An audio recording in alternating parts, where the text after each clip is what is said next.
కైకలూరు కలదింది పర్యటనలో మంత్రి అనగాని సత్యప్రసాద్ మాట్లాడుతూ గత ప్రభుత్వ రీసర్వే లోపాలను సరిదిద్ది రాజముద్రతో పాటు 14 భద్రతా ఫీచర్లతో కొత్త పట్టాదారు పాస్ పుస్తకాలను కూటమి ప్రభుత్వం పంపిణీ చేస్తోందన్నారు. భూమి అనేది కేవలం ఆస్తి మాత్రమే కాదని అది ప్రతి కుటుంబం యొక్క చెమట చుక్కలతో పిల్లల బంగారు భవిష్యత్తుతో ముడిపడి ఉన్న ఒక ఎమోషన్ అని ఏపీ రెవెన్యూ మంత్రి అనగాని సత్యప్రసాద్ పేర్కొన్నారు. కలదిండి మండలంలో జరిగిన పట్టాదారు పాస్ పుస్తకాల పంపిణీ కార్యక్రమంలో ఆయన మాట్లాడారు.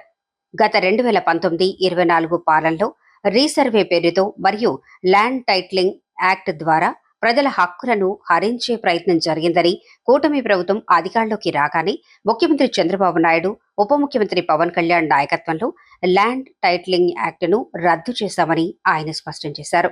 మీ భూమి మీ హక్కు. భూమి అంటే ఆస్తి కాదు, అది ఒక ఎమోషన్. మీ అందరి జీవితం వారసత్వంగా తాతల నుంచి తండ్రికి అలాగే పిల్లలకి అందరికీ అందేటటువంటి ఒక ఎమోషన్. అది మీ చెమట ఉంటుంది దాంట్లో. అలాగే మీ అందరి పిల్లలకు ఒక బంగారు భవిష్యత్తు ఉంటుంది. అలాంటి బంగారు భవిష్యత్తు ప్రతి ఒక్క పిల్లలకి ఇవ్వాలి, ప్రతి ఒక్క ఇంట్లో ఇవ్వాలి లక్ష్యంతో గౌరవ ముఖ్యమంత్రి గారు గత 7 నెలలుగా ఒక యజ్ఞంలాగా చేస్తూ ప్రతి ఒక్కరికి హక్కు కల్పించాలనే లక్ష్యంతో ప్రతి గ్రామానికి ప్రతి ఒక్క నాయకుడు అలాగే అక్కడ ఉన్న అధికారిని వెళ్ళే విధంగా ఈ కార్యక్రమం రూపకల్పన చేసి వారు ఈరోజు రావడం నిజంగా చాలా సంతోషంగా ఉంది. వారికి ఘనంగా స్వాగతం పలుకుతూ గత పరిపాలకులు ఎవరైతే 2019-24లో ఉన్నారో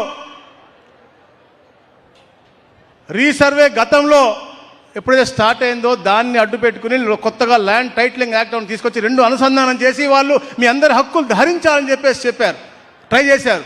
కానీ మేము క్లియర్గా చెప్పాము 2024లో మా గవర్నమెంట్ వచ్చిన తర్వాత, కూటమి ప్రభుత్వం వచ్చిన తర్వాత, చంద్రబాబు నాయుడు గారు, పవన్ కళ్యాణ్ గారు పైన మోడీ గారు హస్తో వచ్చిన తర్వాత తప్పకుండా ల్యాండ్ టైటిలింగ్ యాక్ట్ రద్దు చేస్తామని చెప్పాము, రద్దు చేశాం.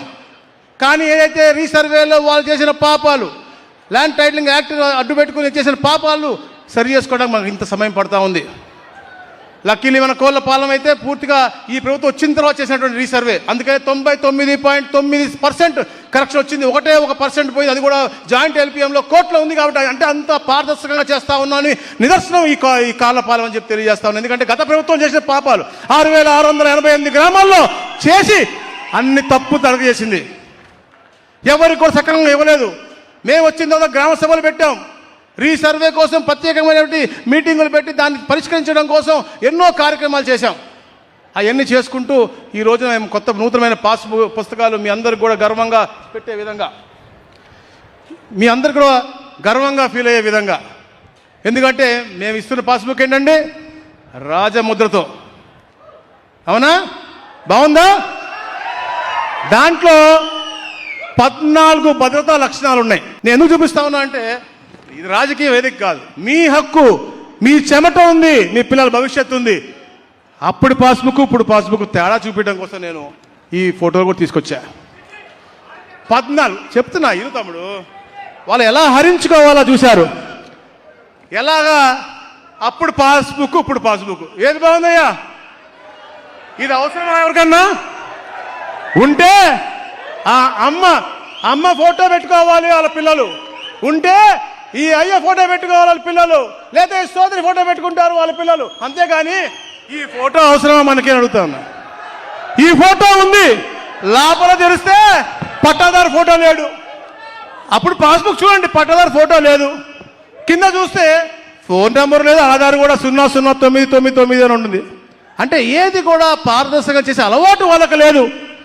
లోపల చూస్తే మొన్న అంటున్నారు ఎక్కడో మేమే చేసాము, QR కోడ్ పెట్టాము, మేము మొత్తం GPS మాది కూడా పోద్దని. ఎక్కడికి పోతుందా? మనం కైకలూరు పోదామంటే అది ఏలూరు పోతుంది వాళ్ళు చెప్పిన దాంట్లో. సైజ్ చూస్తేనేమో మనోహర్ గారు లాగా ఉంటుంది, నాలాగా ఉంటుంది, లేదా నాలాగా ఉంటే వాళ్ళ లాగా ఉంటుంది. అంటే ఇవన్నీ కూడా అనుసంధానం చేసి కేవలం వారి అనువాయులకు ఉపయోగపడే విధంగా రూపకల్పన చేసుకుని మీ హక్కులు అందించే విధంగా చేశారు. కానీ గౌరవ ముఖ్యమంత్రి గారు ప్రమాణ స్వీకారం చేసిన తర్వాత ల్యాండ్ టైటిలింగ్ యాక్ట్ రద్దు చేసి ఎన్నో విప్లవాత్మక సంస్కరణలు తీసుకొచ్చారు. ఎప్పటికప్పుడు క్యాబినెట్లో పవన్ కళ్యాణ్ గారితో మాట్లాడుతూ, లోకేష్ గారితో చర్చించి ఎలా చేస్తే క్షేత్రస్థాయిలో ఇవన్నీ కూడా మనం సులభతరం చేయగలము, 22 ఎలా సులభతరం చేయగలము, ఒక సుపరిపాలన ఇవ్వాలి అనే లక్ష్యంతో ఎన్నో కార్యక్రమాలు చేసాం. ఎప్పటికప్పుడు వాటిని ఎన్హాన్స్ చేసుకుంటూ ముందుకెళ్తా ఉన్నాం. దాంట్లో భాగంగానే ఈ అద్భుతమైన కార్యక్రమం చేస్తా ఉన్నాం. అలాగే ముఖ్యంగా 22A గురించి కూడా చాలా తపన బాధపడతా ఉన్నారు మా గౌరవ ముఖ్యమంత్రి గారు. వారు పెద్ద హృదయంతో లార్జర్ ఇంట్రెస్ట్లో ఉండి పేదవారికి మంచి జరిగితే తప్పకుండా అది రిజాల్వ్ చేసి తీరాలి అని చెప్పేసి సిఎస్ గారిని, నన్ను, మా సిసిఎల్ఏ మేడంని ఒక 100 సార్లు చెప్పి మమ్మల్ని ఈ కార్యక్రమానికి అంటే ఇంకా పారదర్శకం చేసే విధంగా చేశారు. జనవరి 2వ తారీఖున ఇచ్చిన జీవోని ఇప్పుడు దాకా దాన్ని ఇంకా బెటర్గా చేసుకుంటూ వెళ్ళి ఈ రోజున రాష్ట్రంలో 244 అంటే లార్జర్ ఎక్స్టెంట్ కార్యక్రమాలు చేశారు. మేము శెట్టిపల్లితో స్టార్ట్ చేసాం. ఒట్టి చెరుకు రావచ్చు, పుల్లడుకుంట వచ్చు, ఉటుకు రావచ్చు, అట్లా అన్ని కార్యక్రమాలు చేసుకుంటూ ఈ రోజు ఈ కాళ్ళపాలెం దాకా ఈ కలిదిండి మండలంలో ఈ కార్యక్రమం చేస్తా ఉన్నామంటే ఈ జర్నీ ఇక్కడితో ఆగదు. రాష్ట్రంలో ఎక్కడెక్కడైతే ఉన్నాయో 244లో 1,25,000 మందికి ఉపయోగపడేలా చేశాము. అలాగే ఏదైతే గత రీసర్వేలో డూప్లికేషన్లో ఉన్నటువంటి 15 లక్షల పైచిలుకు 15,63,000 పైచిలుకు ఉన్నాయో అవి కూడా తీసేస్తా ఉన్నాము.